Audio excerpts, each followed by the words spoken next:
Allez, on est quasiment dans la dernière ligne droite de cette émission, la Minute des Mutuelles, sur une émission qui est effectivement très marquée par les valeurs mutualistes. Avec nous, le directeur commercial de la mutuelle Saint-Christophe et de Saint-Christophe Prévoyance, Artus Pironneau. Bonjour. Bonjour. Allez, on commence. Vous nous dites quelques mots de la mutuelle Saint-Christophe ? Avec grand plaisir. Alors, on est une grande dame parce qu'on a, le plaisir de fêter nos 60 ans cette année. On est à l'origine la mutuelle des prêtres créée pour les prêtres. Et puis, on va se diversifier au fil des années. Et on va devenir assez rapidement l'assureur de référence du monde catholique, congrégation, diocèse et des écoles catholiques en France privées. Il y en a 6000, hein, donc c'est un marché qui est assez important. On est un assureur de patrimoine aujourd'hui. Et puis, deux virages assez stratégiques il y a une vingtaine d'années. Création de Saint-Christophe Prévoyance, donc la collective mutuelle Prévoyance. Et puis l'ouverture de nos statuts à l'économie sociale et solidaire qui porte notre croissance depuis une vingtaine d'années. Ok. Alors, je vais être honnête, tout le monde le sait que je prépare ces émissions avec mes intervenants avant pour discuter des sujets qui me semblent être importants pour les courtiers qui nous écoutent et puis des sujets qui leur semblent importants dans l'actualité. Et je ne vous cache pas que quand on s'est parlé, je le dis aux courtiers qui sont derrière leur écran, vous m'avez dit il y a un sujet qui est un sujet majeur, c'est la refonte de la protection sociale dans la fonction publique et la mutuelle obligatoire chez les fonctionnaires. Et alors, vu ce que vous venez de me dire, les prêtres, le monde catholique et l'ESS, ça vous paraît loin. Je me suis dit, mais pourquoi il veut me parler de ça? Alors, maintenant, je connais la réponse, mais vous allez me la dire publiquement. Alors, je vais essayer d'y répondre. Alors, ça va avoir un impact pour la mutuelle Saint-Christophe, mais la mutuelle Saint-Christophe est membre de la ROAM, et je pense que ça va avoir surtout un impact assez global pour le monde de la mutualité et des mutuelles qui sont affinitaires. Si on revient un peu en arrière, gouvernement Hollande, création de la mutuelle obligatoire pour les salariés du privé. L'État est un bon élève pour l'appliquer aux autres, mais pas à soi-même. Et donc, l'État ne va pas rendre la mutuelle à la prévoyance de manière obligatoire pour la fonction publique. Virage sous le gouvernement Macron et depuis 2 ans, le sujet est revenu sur la table. Il est désormais acté que les fonctionnaires, horizon 2024, 2025, peut-être 2026, vont avoir une mutuelle obligatoire dans le même cadre que ce qui a été fait pour la fonction privée, c'est-à-dire des contrats collectifs obligatoires. On va avoir un impact, nous, la mutuelle Saint-Christophe, parce qu'on assure quelques milliers d'instituteurs qui achètent de manière indépendante leur mutuelle. Dans quelques années, ils n'auront plus de choix, ou en tout cas, le choix va être décidé pour eux. Ok, donc grosso modo, on va perdre du marché en individuel et on va voir en collectif ce qui va se passer. Exactement. Alors c'est toujours pareil. Nouvelle réforme, menace, opportunité. On voit le verre vide ou à moitié plein. Néanmoins, ce qui est sûr, c'est qu'il va y avoir quand même un mouvement de fond du marché. Si on se remet quand même dans l'histoire des mutuelles, ces mutuelles affinitaires se sont souvent bâties sur l'individuel santé des fonctionnaires. Évidemment, des géants se sont créés, la gendarmerie, les militaires, etc., etc., etc. Et on voit bien qu'on va avoir quand même un transfert de l'individuel au collectif. Et mécaniquement, il va y avoir des gagnants, mais il va y avoir des perdants. Donc le jeu est maintenant.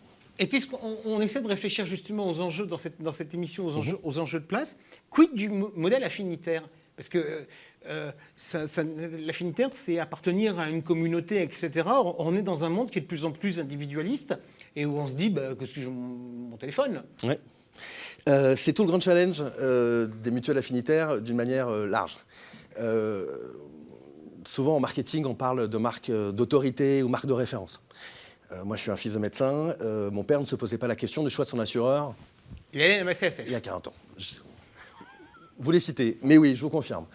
Au même titre que nous, vous étiez un diocèse, vous ne vous posiez pas la question, vous assurez auprès de la mutuelle Saint-Christophe. Le monde a changé, et c'est très bien, mais c'est un fait, et la concurrence est forte et accrue, il faut se battre.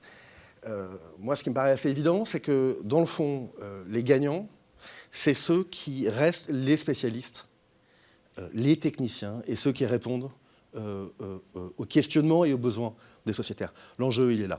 Donc oui, il y a un enjeu de marketing, il y a un enjeu de position, il y a un enjeu de marque. Mais à la fin, je suis quand même persuadé que c'est la qualité de service, les bonnes garanties pour le bon prix qui feront que les assureurs affinitaires, comme la mutuelle Saint-Christophe, va garder ses parts de marché. 60 ans, vous nous disiez tout à l'heure. Depuis combien de temps vous travaillez avec les courtiers? À peu près une quinzaine d'années, 15 à 20 ans. Le courtage a été un développement qui a été important pour nous, surtout sur l'économie sociale et solidaire. Sur nos marchés fondateurs ou historiques, on a des parts de marché qui sont importantes, donc on n'a pas besoin du courtage dans l'absolu. Par contre, sur l'économie sociale et solidaire, qui est un marché qui est extrêmement vaste, évidemment qu'on travaille majoritairement avec les courtiers. Vaste, vous dites, comme marché. Est-ce que vous diriez porteur?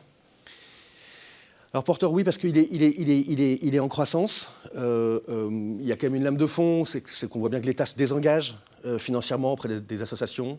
Donc on sent que le privé prend le relais.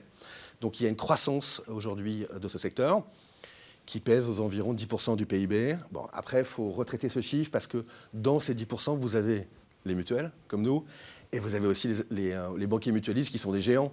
Si vous retraitez ces 10%, vous retombez à 4-5% qui sont par contre notre cible. Est-ce que ce marché, vous disiez, il faut être spécialiste, il faut bien répondre aux attentes des clients. Est-ce que ce marché de l'économie sociale et solidaire a des spécificités assurantielles? Oui, il est très particulier. Je vais vous donner un exemple tout simple. Les associations sont des grands consommateurs de bénévoles. Et c'est souvent comme ça d'ailleurs qu'elles fonctionnent. Quid de l'assurance de ces bénévoles? Sont-ils couverts s'ils ont un accident, s'ils créent un dommage à un tiers, etc. etc. Ce n'est pas des salariés, ce n'est pas des préposés. Donc par exemple, voilà un point précis où on sait faire, on sait les accompagner. Je vais vous donner un deuxième exemple. Beaucoup d'associations et de fondations vivent des legs, des dons et des legs, souvent des biens immobiliers. Et donc se pose la question d'être en capacité d'assurer un bien immobilier dont l'association ne connaît même pas encore l'existence. Entre le décès et la transmission du patrimoine, il peut se passer 2 ans. On sait faire ça. Donc voilà par exemple des exemples assez précis et assez spécifiques. Vous ouvrez encore des codes? Ouais, on ouvre encore des codes avec grand plaisir. On cherche toujours des courtiers, on cherche toujours de la croissance, donc oui, avec grand plaisir. D'accord, avec la règle de dire on va aller continuer à travailler véritablement le marché de l'économie sociale et solidaire? Oui, on est dans notre niche et on restera dans notre niche. C'est l'ADN de la maison et on n'en changera pas. Donc, 2 types de courtiers, des courtiers opportunistes, sur lesquels on est toujours évidemment ravis de discuter, et après des courtiers qui se sont au fil des années spécialisés dans cette niche, avec qui on travaille. Ok, merci beaucoup Arthus Piron.